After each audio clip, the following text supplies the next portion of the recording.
안녕하세요. W스피치 커뮤니케이션 대표 우지은입니다.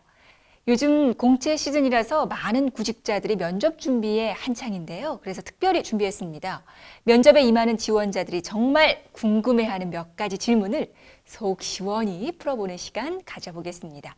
오늘 내용이 조금 많아서 바로 본론으로 들어가 볼게요. 자, 첫 번째 질문은 주위에서 보면 말빨이 센 사람들이 면접에서 유리한 것 같거든요. 저처럼 말을 못하는 사람이 면접에서 말을 유창하게 할 수 있는 좋은 방법이 있나요?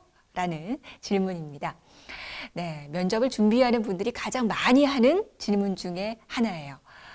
결론부터 말씀드리면 면접은요, 말 잘하는 사람을 뽑는 것이 아닙니다. 면접에서 말을 잘한다는 것은 여러분 생각하시는 것처럼 막 유창하게 청산유수로 멋들어진 표현들을 써서 말하는 것이 아니라 자신의 생각을 논리적으로 간결하게 말하는 것을 뜻합니다. 그래서 조금은 어눌할지라도 진심이 담긴 말을 면접관들은 좋아합니다. 그러니까 전혀 걱정하지 마시고요. 반복해서 여러 가지 주제를 가지고 자신의 생각을 말로 표현하는 연습을 해보세요. 예를 들어서 어떤 주장을 했다면 그것을 뒷받침할 수 있는 구체적 근거, 사례를 제시하는 형태로 말하는 훈련을 반복해야 합니다. 많은 말을 끊이지 않고 계속해서 내뱉는 것이 잘하는 것이 절대 아니고요. 거기에 의미가 있고 진심이 담겨 있고 또 사람의 마음을 움직일 수 있을 때 비로소 진정한 소통이라고 할 수 있습니다. 두 번째 질문입니다. 지원 동기를 말할 때 특별히 그 회사를 선택한 이유를 찾지 못하면 어떻게 해야 하나요? 네.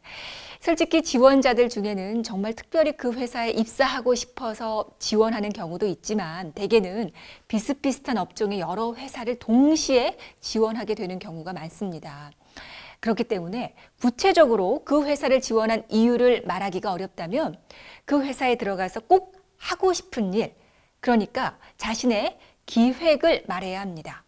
저는 이러이러한 기획을 가지고 있고 이 기획을 이 회사에서 꼭 실현시키고 싶어서 지원했습니다.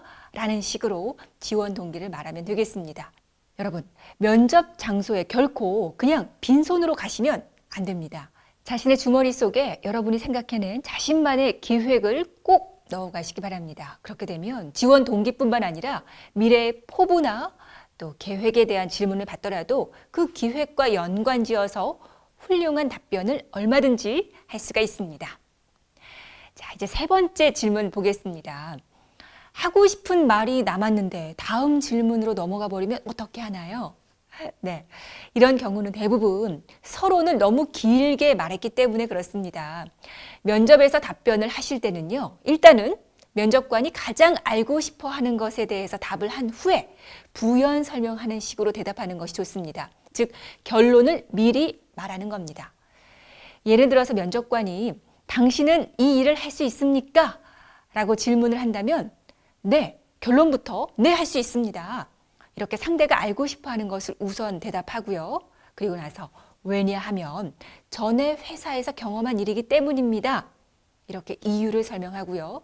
그러므로 이 일에는 자신 있습니다. 네, 앞에 이유에 덧붙여서 일단 결과를 설명하고요. 그 결과 이 회사에 공헌할 수 있습니다. 이렇게 회사의 입장에서 손해인지 이득인지 또 자신을 고용함으로써 초래되는 결론을 상대방의 입장에서 말을 하는 겁니다.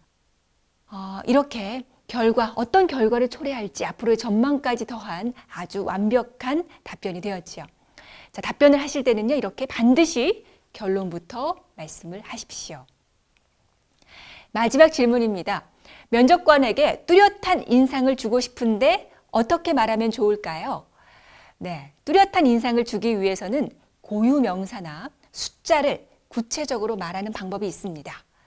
예를 들어서 일하는 데 있어서 신조가 무엇입니까? 하는 질문을 받았을 때 고객의 만족을 최우선으로 하는 것입니다. 성실하게 일하는 것입니다. 라고 대답하는 사람들이 있는데요. 이 답변만으로는 좀 부족합니다. 너무 추상적일 뿐만 아니라 어떤 일에 종사했던 사람인지 전혀 알 수 없는 답변이지요. 아무리 훌륭한 내용이라고 해도 추상적이거나 또 일반적으로 말하면 상대를 잘 설득할 수가 없습니다. 자신이 경험하고 느끼고 배운 것을 구체적으로 설명하지 않으면 좋은 평가를 받을 수가 없어요. 한 예로 구체적인 말이란 고유 명사나 숫자를 들어 설명하는 것을 말하는데요. 취미가 뭔가요? 라는 질문에 단순히 독서를 많이 하는 편입니다. 보다는 저는 소설을 무척 좋아하는데요. 일주일에 한 권, 매달 4-5권은 읽습니다. 라고 말하는 것이 상대방으로 하여금 뚜렷한 인상을 남게 하지요. 자, 꼭 기억하세요. 답변을 할 때는 고유 명사와 숫자를 넣어서 구체적으로 답변을 한다. 잘 아시겠죠? 자, 사람은 자신이 생각한 대로 된다라는 말이 있습니다. 저는 이 말을 굳게 믿는데요. 인간의 무의식적인 생각이나 신념이 행동을 지배하고 조절하게 되어 있지요. 여러분 지금 마음속으로 간절히 취업을 원하십니까? 그렇다면 자신이 정말 원하는 그 회사로부터 합격 소식을 받는 바로 그 짜릿한 순간을 상상해 보세요. 굉장히 기쁘겠죠? 그리고 그 회사에서 자신의 능력을 마음껏 펼치고 인정받는 모습도 구체적으로 상상해 보시기 바랍니다. 이렇게 기분 좋은 상상을 통해서 여러분의 마음을 훨씬 즐겁게 만들 수가 있고요. 또 이렇게 즐거운 기분은 여러분 앞에 이와 비슷한 즐겁고 행복한 일들만 끌어오게 되어 있습니다.